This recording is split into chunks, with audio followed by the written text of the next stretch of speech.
छत्तीसगढ़ी गाने देखने के लिए हमारे YouTube चैनल को सब्सक्राइब करें और नए अपडेट्स जानने के लिए बेल आइकन के बटन को क्लिक करें।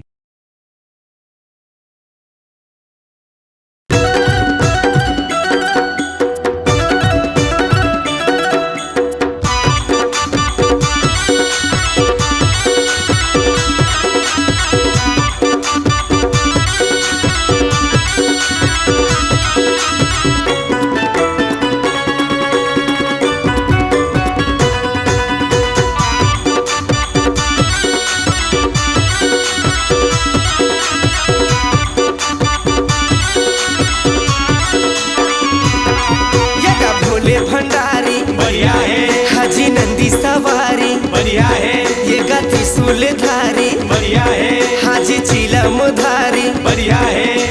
तोर दर्शन बर झूमत नाचत गावत आवे कंवरिया है। भोले भंडारी बढ़िया है, ये गा नंदी सवारी बढ़िया है, हाजी त्रिशूलधारी बढ़िया है, ये गा चिलम धारी बढ़िया है।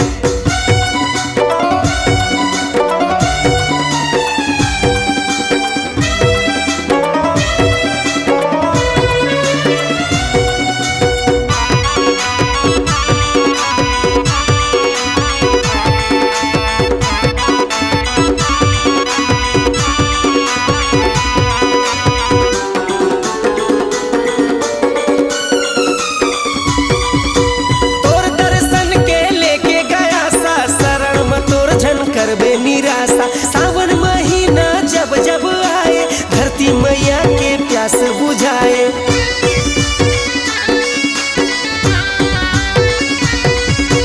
तोर दर्शन के लेके गया सा शरण में तोर झन करबे निराशा। सावन महीना जब जब आए, धरती मैया के प्यास बुझाए। तोर दर्शन बर नचत गावत झूमत आवे कंवरिया है।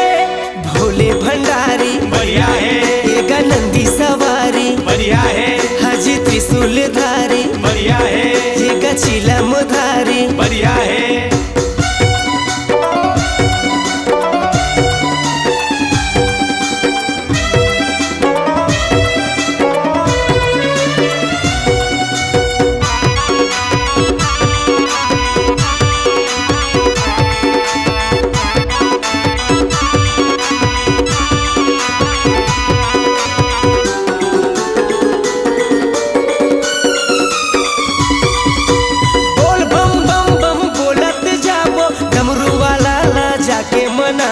भोले बाबा है कैलाशवासी, तोर दुआरी के बना ले दासी।